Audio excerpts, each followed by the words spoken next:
Welcome, students. So, today we are going to talk about a new topic, and that is the cell. Cell, the unit of life.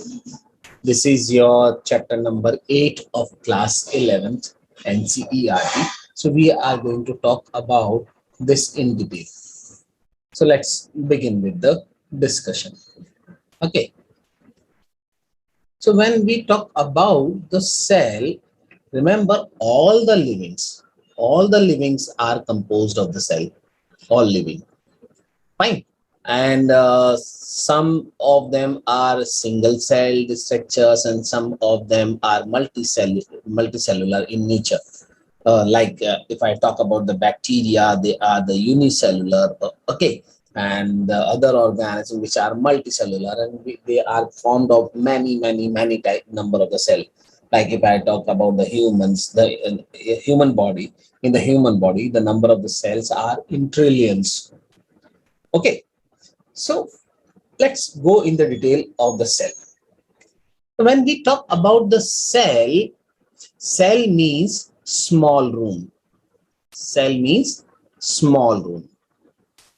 The scientist whose name was Robert Hooke, okay, whose name was Robert Hooke. So Robert Hooke observed first time the cell in the dead cork cell under his own microscope, the simple compound microscope. Under his own microscope, he observed first time the dead cells, cork cell. And cell means small room or little room.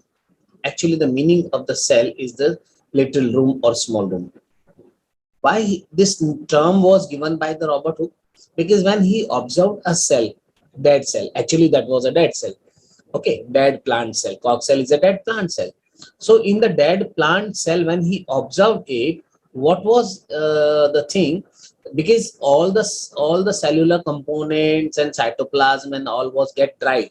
So what he observed actually under the microscope, he observed only the cell wall. Okay, and that's why it was appearing like the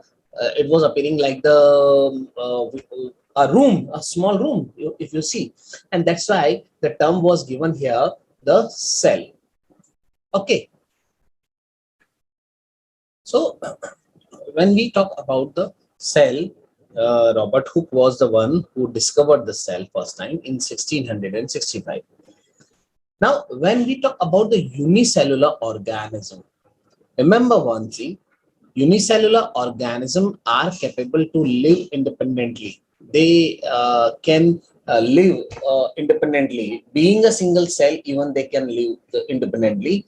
And the single cell itself can perform all the necessary vital functions. All the functions which are required for the survivability of a cell, they all will be performed by this single cell. And that's why we call the cell as a fundamental, structural, and functional unit of the life. It is a fundamental, structural, and functional unit of the life. Fine. Now, when we talk about the cell, that when the first time the cell emerged on the land, now remember, on the earth, the first time the cell might have evolved or might have emerged 3.5 billion years ago. And remember, Robert Hooke observed a dead cell. So question comes here, who observed or who described first time the living cell? Who described the living cell first? So the living cell was described by Anton von Leeuwenhoek first time. So first time the living cell was observed by Anton von Leeuwenhoek, and the dead cell first time was observed by Robert Hooke in 1665. And the nucleus was discovered by Robert Brown later on, 1831 or 32 somewhere. The Robert Brown was a scientist who discovered actually the nucleus. Okay. So when we are talking about the cell, one very important concept comes over there, and that is cell theory. So what is cell theory and who proposed the cell theory if we talk about it? So there was two scientists One is Matthias Schleiden, who was the German botanist, and another was the Theodor Schwann, and he is the British zoologist. Remember, the Schleiden is the botanist and Schwann was the zoologist.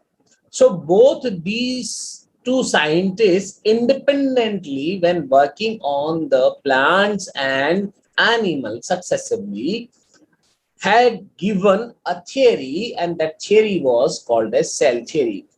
Later on, jointly they republished it as a cell theory there. And according to cell theory, all organisms, all organisms are composed of one or more cell. Number one, the first point of the cell theory, that all the living organisms are composed of one cell, unicellular organism like, or when they are multicellular, that means more cells are there, more than one cells are there. And second point of the cell theory is what? Cell is the fundamental, structural and functional unit of the life. Fundamental, structural and functional unit of the life. And all cells contain heredity material, heredity information, okay, which is necessary for the normal regulation of the functions and for the transmission of the information from one generation to the next generation during the reproduction. And that heredity material is what? That is the DNA most of the time, or otherwise RNA in absence of the DNA. So all cell contains heredity information. And when we are talking about the cell theory, when we talking about the cell theory, okay, remember, cell theory did not explain as to how new cells are formed. It is not explained by the cell theory that how the new cells are formed. Cell theory is telling us about that the cell is the structural and functional unit of the life. That means all the livings are made up of the cells, and it is a structural and functional unit of the life. Okay, this theory was given by the two scientists, Schwann and Schleiden. The Schwann was the botanist and the Schleiden was the zoologist. Later on, one more scientist whose name was Rudolf Virchow. Rudolf Virchow. He explained one concept in Latin language. If we say that is omnis celluli e celluli. What is the meaning of this omnicellular e cellula? He said that always a new cell which is formed, that will be formed from a pre-existing cell. Suppose these two cells are formed during the reproduction, okay, then you can understand very clearly that these two cells are formed from a previously present cell. So omnicellular e cellula means every new cell are formed from the pre-existing cell. So cell theory as understood today is called as modern cell theory, after adding this concept of omnicellular e cellula in the cell theory given by the Schwann and Schleiden. It is called as modern cell theory. And in this modern cell theory, what we say, that all living organisms are made up of or composed of the cell, and all the genetic informations are lying in the cells, which are inherited from one generation to the next generation. And remember, always a cell, new cell arise from a pre-existing cells. So these are the points which are added there, and this is famous by the name of modern cell theory. Now, when we are talking about the cell, then first of all, the question comes, which cell is the largest in size? Largest cell. What is the name of the largest cell? Then remember, the largest cell is the ostrich egg. Ostrich egg is a unicellular cell, and it is the largest cell. Okay. And another question, smallest living cell. What is the name of the smallest living cell? Then we say the PPLO. PPLO, full form of the PPLO is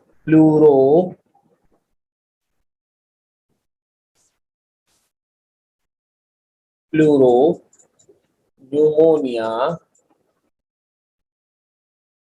like organism. Pneumonia like organism, PPLO,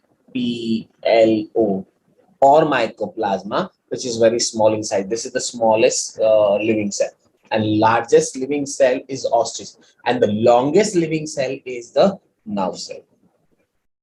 Okay. Now, when we are talking about the cells can be of two types. Cells can be of the two types. The first is prokaryotic cell, and the second type of the cell is the eukaryotic cell. Prokaryotic cell and eukaryotic cell. And eukaryotic cell further can be majorly divided into plant cell and animal cell. Okay, so we will discuss about it one by one. So let's begin with the first type of the cell, and this is prokaryotic cell. Prokaryotic. Pro means primitive. Pro means primitive. Pro means primitive. Okay. Pro means primitive. And karyon. Karyon means nucleus. Karyon. Karyon means nucleus. So this is a cell. Prokaryotic cell are the cell with primitive nucleus. A cell with primitive nucleus is called as prokaryotic cell. Now question comes, what do you mean by the primitive nucleus? What is the meaning of the primitive nucleus? When we say a primitive cell or a prokaryotic cell is a cell in which around the genetic material, this is a circular DNA in the bacteria. Around the genetic material, like here it is the DNA, there is no boundary, no nuclear membrane present. So when in a cell, the nuclear material is not differentiated from the cytoplasm with the help of nuclear membrane, then this kind of the cell is called as prokaryotic cell. And in a very simple language, if I say, then a cell in which nuclear membrane is absent, then that kind of the cell is what? That kind of the cell is called as prokaryotic cell. And examples are here: bacteria, BGA, blue-green algae, mycoplasma, and PPLO, pleuropneumonia-like organisms are the prokaryotic cells where the genetic material is not differentiated from the cytoplasm by nuclear membrane. That means in them, the nuclear membrane is absent. And when we talk about the prokaryotic cells, the size of the prokaryotic cell is different, though prokaryotic cells are smaller than the eukaryotic cell. Always the eukaryotic cell will be bigger in size as compared to the prokaryotic cell. Okay, and the shape of the prokaryotic cell, different type of the prokaryotic cells may show different type of the shape. Like when we will discuss about the bacteria, you'll see that they may be rod shaped, they may be the spherical in nature, they may be spiral in shape or structure. So the different type of the shape of the prokaryotic cell may be there. And when a question asks that smallest living prokaryotic cell, what is the name of the smallest living prokaryotic cell? Definitely, without any hesitation, you can say this is mycoplasma. And largest prokaryotic cell or the giant prokaryotic cell is a one kind of the bacteria. This is called as Thiomargarita namibians. Thiomargarita. Okay, that is the largest one. Now, if someone asks you who multiply fastly, who divide fastly, a prokaryotic cell or a eukaryotic cell, remember prokaryotic cells always multiply faster than the eukaryotic cell. The rate of the division is comparatively much faster in bacteria in prokaryotic cell than the eukaryotic cell. And these are the cells in which primitive nucleus is present. Okay, the primitive nucleus is present.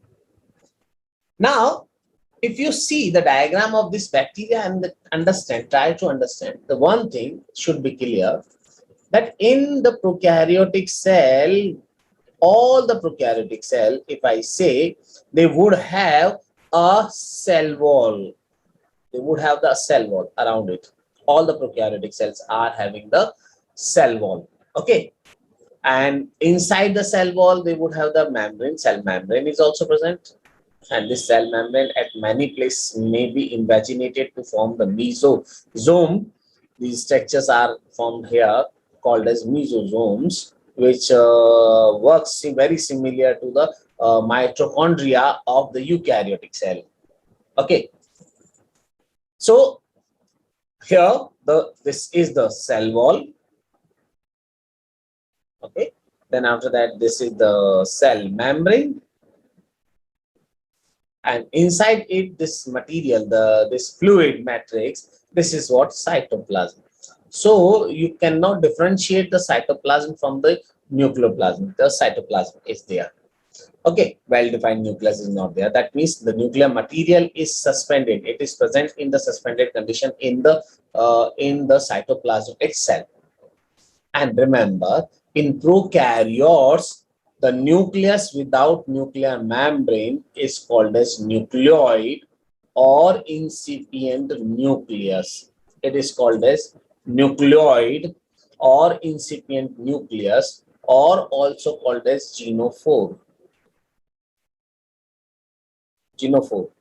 So the genophore, the nucleoid or the incipient nucleus, is the condition of the nuclear material. This nuclear material around which there is no nuclear membrane present. Okay, so the primitive nucleus of the prokaryotic cell is called as nucleoid or incipient nucleus or the genophore. Now, in the bacteria or in the prokaryotic cell, the genetic material is the DNA, and that DNA is double-stranded and circular. One DNA in this way, which is a circular one, and the another DNA is also present with it. So a double-stranded circular DNA is present. Double-stranded and circular DNA is present, which act as a genetic material. Like here in this diagram, if you see, this is the cDNA, circular DNA. Okay, and that is the genomic DNA. Single circular chromosomal DNA, which also called as chromosome. Okay, and which is basically naked and not enveloped by any nuclear membrane, since the nuclear membrane is absent in the prokaryotic cell. But in some of the prokaryotic cell, other than this circular DNA, you will see a small circular DNA. Additional circular DNA will also be present. And whenever, other than the genomic DNA, if a small circular DNA is present in the prokaryotic cell, then this is called as plasmid. This is called as plasmid. Remember, and this is non-genomic structure. Remember, this is non-genomic structure. Okay, plasmid is not a genomic structure. Then, after that, when we talk about this non-genomic DNA, which is extrachromosomal, which is called as plasmid. Okay, this one. This is the circular DNA. This is the genomic DNA. This is the genomic DNA. And this is the plasmid.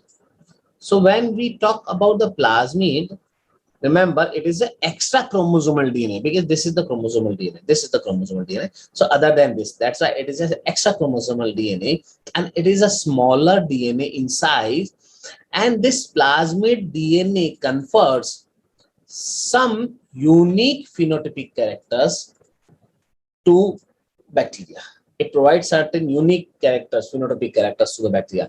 Like you might have understood, you might have studied about that some of the bacteria having the resistance against a specific antibiotic. The reason behind it is what? that the gene, what gene is present here in the plasmid for providing the resistance against antibiotic, as well as bacterial transformation. For that, the genes are here, and for the pili formation also the genes are present here in the this plasmid. Now, when we talk about the prokaryotic cell, in the prokaryotic cell, cell envelope is present. Cell envelope is present, and the cell envelope form the outermost boundary of the prokaryotic cell. Any prokaryotic cell is having the cell envelope. Okay. Now, remember one thing. In most of the prokaryotic cell, including the bacteria, this outer cell envelope is complex in chemical nature. This is complex in chemical nature. And when we go in the detail of this cell envelope, then we understand that this cell envelope consists of tightly bound 3 sublayers. Actually, if you highlight, if you enlarge it, and if you see, then this cell envelope itself is made up of the 3 sublayers. These 3 sublayers from outside to inside are, the outside one is the glycocalyx, then after that the middle one is the cell wall, and then inner one is the cell membrane. So the cell envelope is composed of glycocalyx, cell wall, and the plasma membrane. Remember, they all 3 completely forms a boundary of a prokaryotic cell, and that will be called as cell envelope. Now, let's talk about, first of all, about the glycocalyx. When we talk about the glycocalyx, which is the outermost covering, this outermost covering, okay, it is made up of glycopolysaccharides in nature, made up of the glycoproteins and the polysaccharides. Glycoproteins, sugar plus proteins, both are present over there. And this glycocalyx is different in different bacteria. It is different in composition and the thickness also in the different bacteria.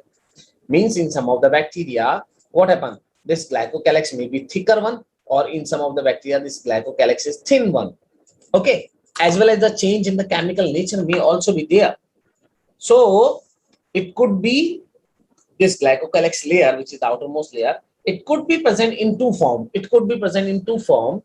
The one is called as slime layer, or another is called as capsule. So when this glycocalyx is forming a loose sheath around the prokaryotic cell, the outermost layer glycocalyx, when form a loose sheath around the prokaryotic cell, then it will be called as slime layer. But whenever this glycocalyx forms a thick and tough boundary around a bacteria cell or around a prokaryotic cell, then this glycocalyx will be called as capsule. That means glycocalyx can be named in 2 ways, slime layer or the capsule. When the glycocalyx will be called as slime layer, when it is present in the loose sheath form, and when it will be called as the capsule, when it is present in thick and tough layer form, then it will be called as capsule. And then after that, the second layer after the glycocalyx, the second layer, the middle layer, will be the cell wall. And this cell wall is the rigid structure which actually decides the shape of the cell and which provides a strong structural support to a cell. Now, what is the difference in the cell wall of a plant, of a fungus, and of a bacteria or the prokaryotic cell? What is the difference? Remember, a cell wall which is found in the plant cell is always cellulosic in nature. It is made up of the cellulose. But in prokaryotic cell, it is non-cellulosic, not made up of the cellulose. Even in fungus also, it is non-cellulosic. Okay, but remember, In fungus, the cell wall is made up of the chitin. In the fungus, the cell wall is made up of chitin. So that is chitinous and non-cellulosic in fungus. But when I talk about the prokaryotic cell or about a bacteria, then it is non-cellulosic, no doubt. It is also non-cellulosic because the cellulose is not involved, but it is consist of peptidoglycan. It is consist of the peptidoglycan. Now, what is peptidoglycan? Peptidoglycan is also called as murein or the mucopeptide. Peptidoglycan is also called as murein or the mucopeptide. And this peptidoglycan is made up of the polymer of the sugar. Polymer of the sugar means peptidoglycans means the sugar is there along with the peptide bonds, means the amino acids are also binds. Sugar and peptides are bind. Glyco, peptidoglycan, peptido means peptide bond, means amino acid binds and then form a chain of the amino acid. Peptido bonds are there. And glyco means sugar.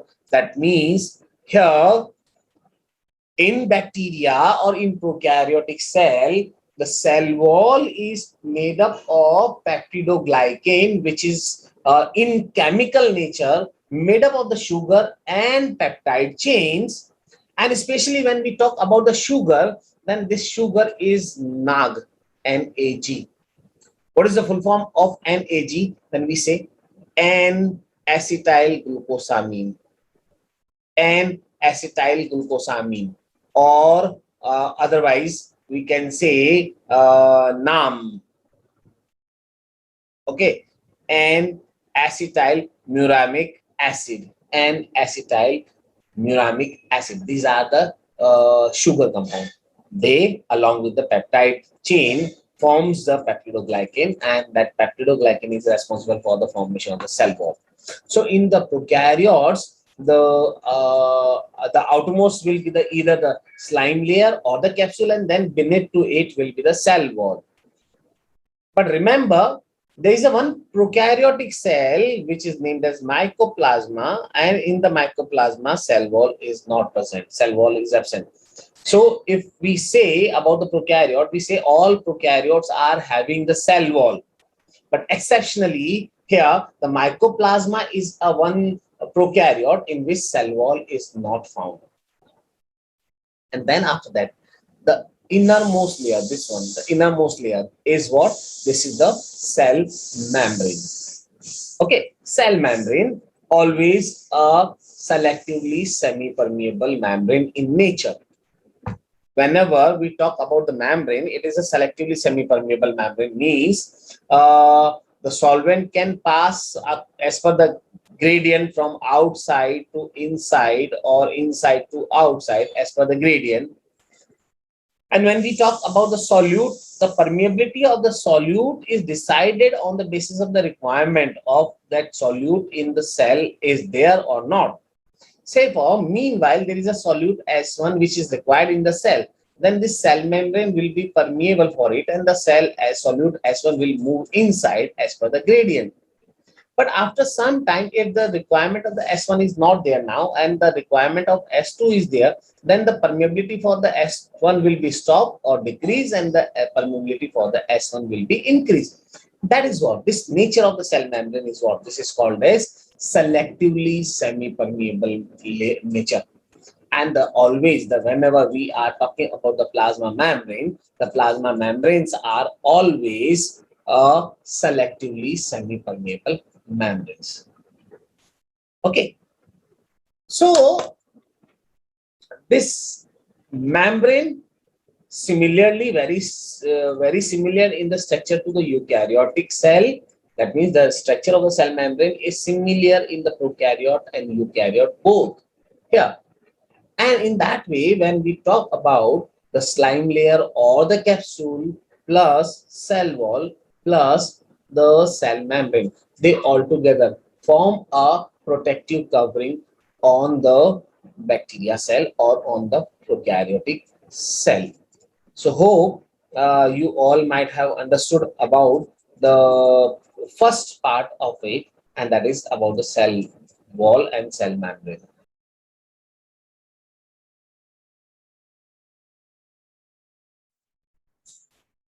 Okay, students. So the next part of the prokaryotic cell we are talking here, and that is about the mesosome. Next structure. In last class, we discussed about the cell envelope.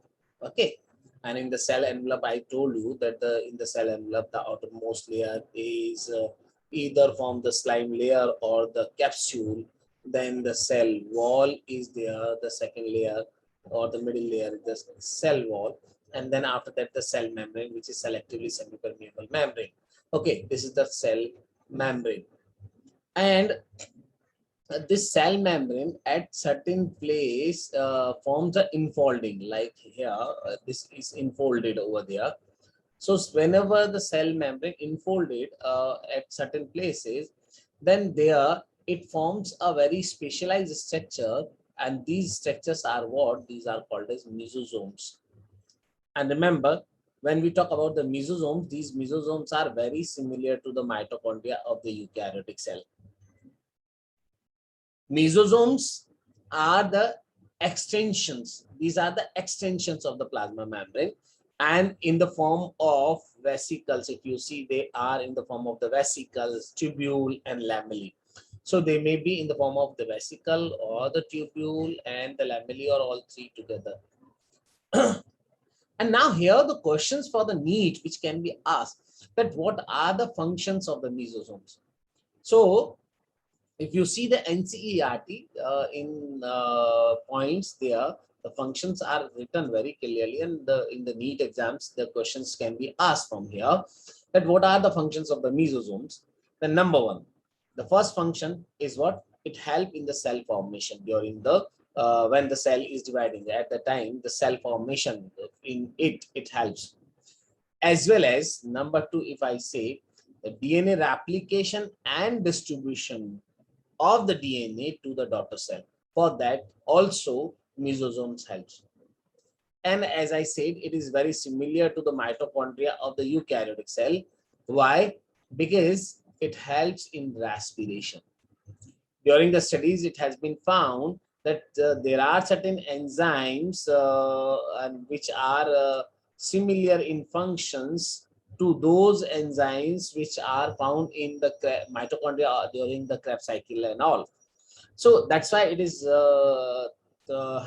having the function that it helps in the respiration, and it also performs the function of the secretion, as well as to increase the surface area of the membrane and enzymatic content. You can see when it is enfolded. So basically it is increasing the surface area of the membrane. So it increases the surface area of the membrane, and enzymatic content will be more in that case inside it. So for that purpose also, this mesosome is working. And remember, mesosome is a very important structure in the prokaryotic cell. Then after that, in prokaryote, the next structure is chromatophores. In some prokaryotes like cyanobacteria, okay, there are other membranous extension in the cytoplasm. Apart from the mesosomes, some other membranous extensions are there. And these membranous extensions which are present over there, they are called as chromatophore because they contain the pigment in it. Chroma means pigment. So the pigment containing membranous extensions other than the mesosomes, they will be called as chromatophores. And then in the other prokaryotic cell, the next structure which is present in the prokaryotic cell is flagella. When we talk about the bacteria cell, which may be a motile or non-motile, if bacteria is motile or any prokaryotic cell is motile, then they would have thin filamentous extension from the cell wall. Like here, in this bacteria, you can see a thin filamentous extension of the cell wall is there. Remember, it is the extension of the cell wall. And this structure is what this is called as flagella. And the flagella will be always present in the motile prokaryotic cell, not in non-motile. Like in this bacteria, you can see the cilia, flagella are not present. Okay, so the flagella are present in the motile form, like here all. And this filament is the rigid. If you talk about the structure of this flagella, it is rigid helical structure. Okay, and that extend from the cell surface. It extends from the cell surface. From here, it extends and elongates in size. Okay, so this is, and chemically, it is made up of the flagellin protein. Chemically, what is the chemical nature of it? It is proteinaceous. Which protein? Then we say flagellin protein is the protein which is used for the formation of the flagella. And whenever we talk about the flagella, basically flagella is having the three basic part. Flagella itself is having the three parts in it, and these three parts are the filament, hook, and basal body. In this diagram here, you can see the structure of the flagella is shown, and in this diagram very clearly you can see here that the flagella is having the three parts. The first part is this basal body part here. This is the basal body part which is present. Then after that, this is the hook part, and then this part which is visible to all of us, that is the filament part. So the three parts are there in the flagella. Now, whenever we talk about the next structures in the prokaryotic cell, apart from the flagella, then the another cell is the pili. Now, pili are what? Pili are hair-like appendages which are present on the surface of the prokaryotic cell. Remember, pili are elongated tubular structures which are also proteinaceous in nature, similar to the flagella, but the protein is different from the flagella. In flagella, if you remember, the protein was flagellin, and in pili, the protein which is responsible for the formation of the pili is what? This is pilin, a special type of the protein present, and that is responsible for the formation of pili. And pili are the thin, shorter, and numerous structures.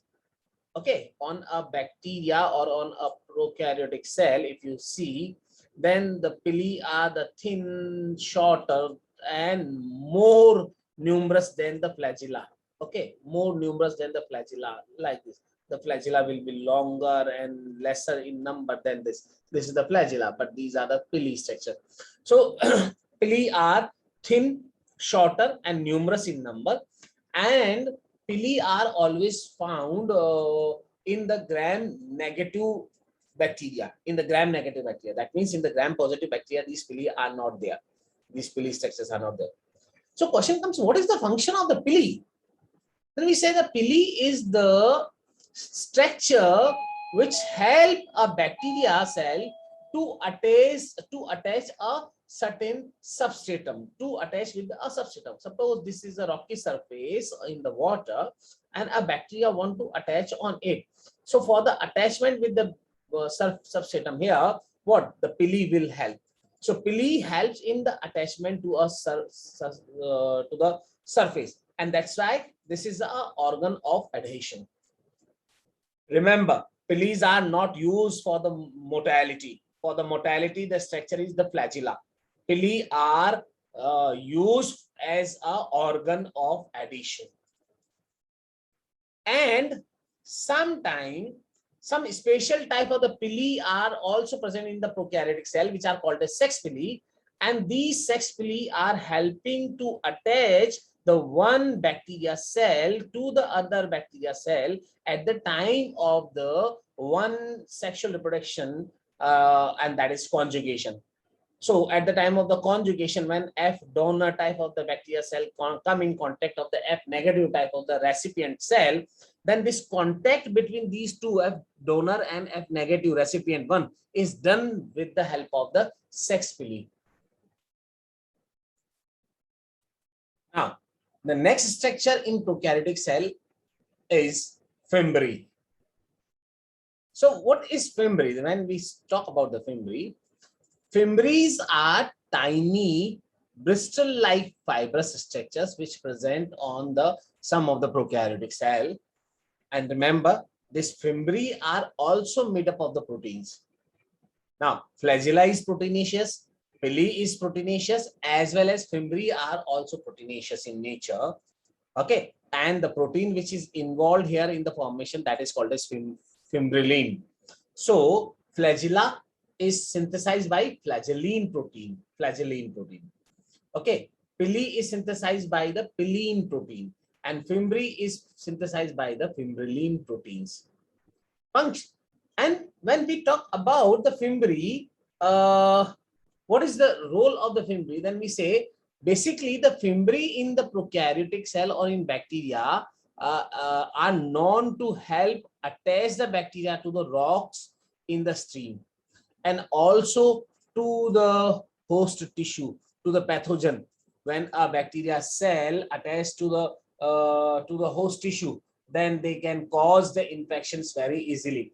That means fimbriae are also there for the attachments, and that's why we can say that the pili and fimbriae are the surface structure of the bacteria, but do not play any role in the motility. They are not playing any role in the motility. The motility is means in the movement the flagella is working over there. Okay, and fimbriae is helping to form the thick aggregation of the cell by sticking the cells to each other and to the surface. In the water or on the substratum, sometimes you might have seen that the one bacteria attaches with the another one, and in that way a cluster of the bacteria cell may be present at certain place. So how these bacteria are aggregated at one place? Then basically the fimbriae are the structure by which they are they sticking to each other, and they attach with each other and forms the aggregation there. Okay, fine. So here one thing comes in mind, that what is the difference between the pili and fimbriae, how they are different from each other. So remember, fimbriae are shorter than the pili. Number one means pili are little bit longer in size and fimbriae are little bit shorter in size. Number one.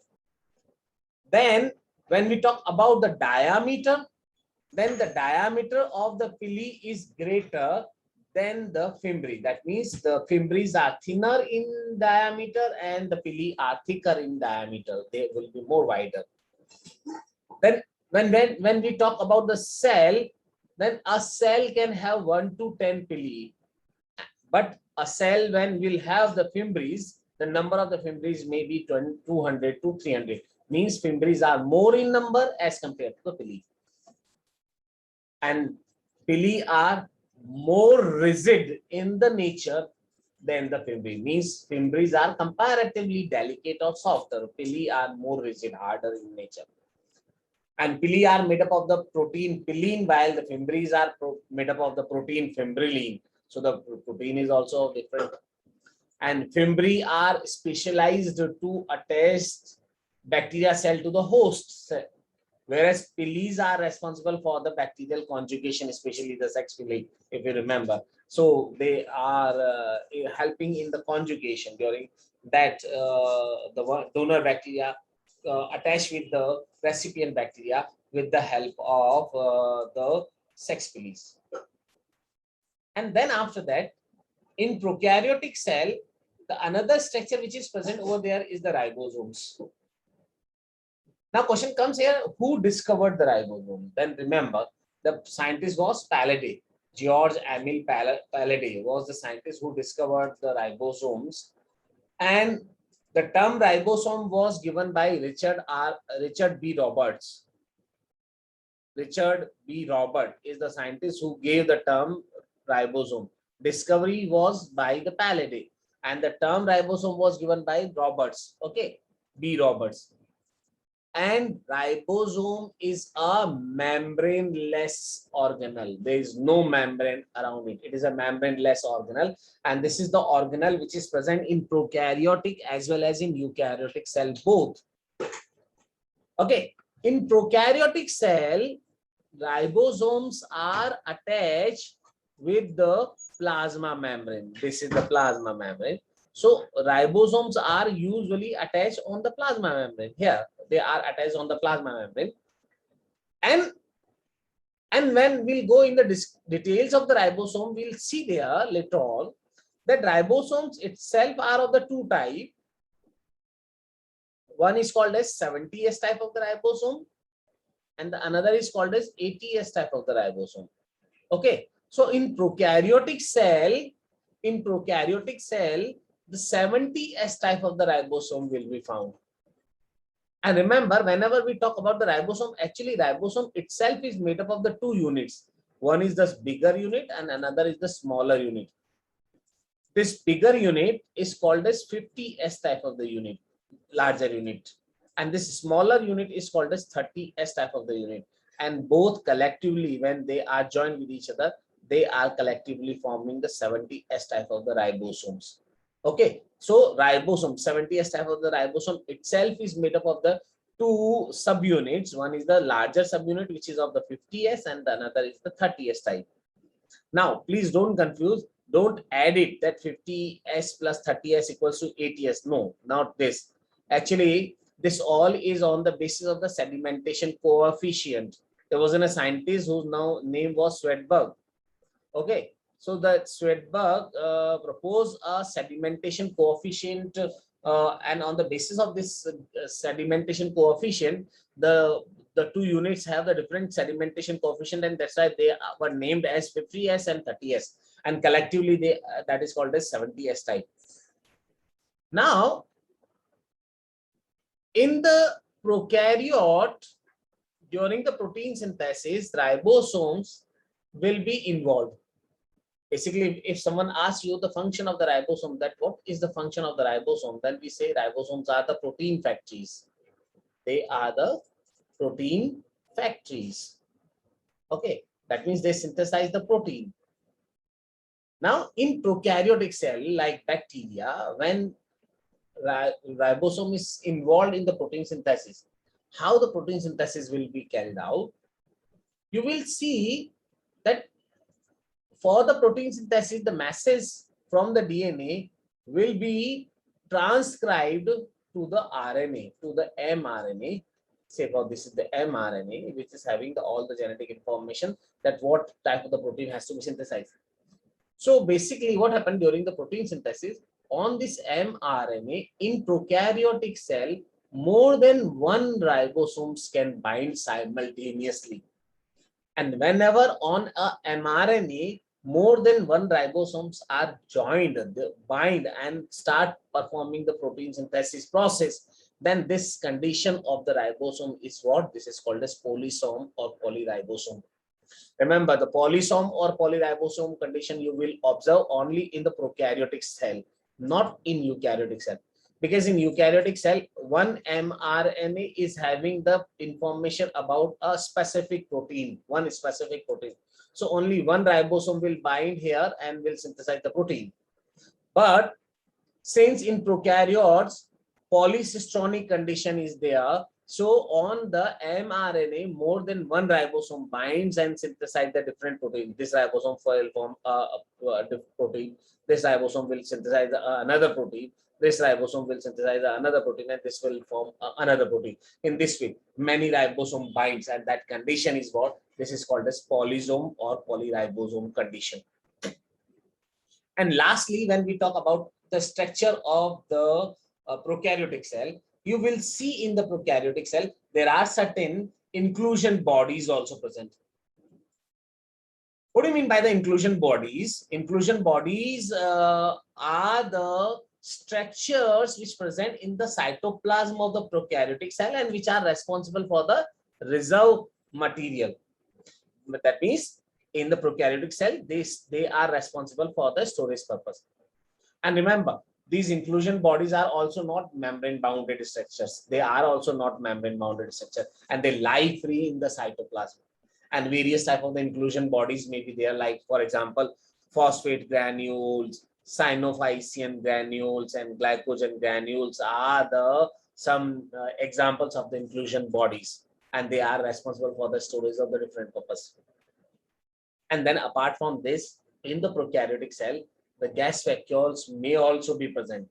Not necessary or every time, but they may also be present, like in blue, green, and purple and green photosynthetic bacteria, the gas vacuoles are also found. So these are the certain basic structures which are present in a prokaryotic cell. So I think if you see this video, both the parts, part 1 and part 2, you can understand the structure of the prokaryotic cell in a very well manner. In next class, we will talk about the eukaryotic cell and the differences in between the prokaryote and eukaryote.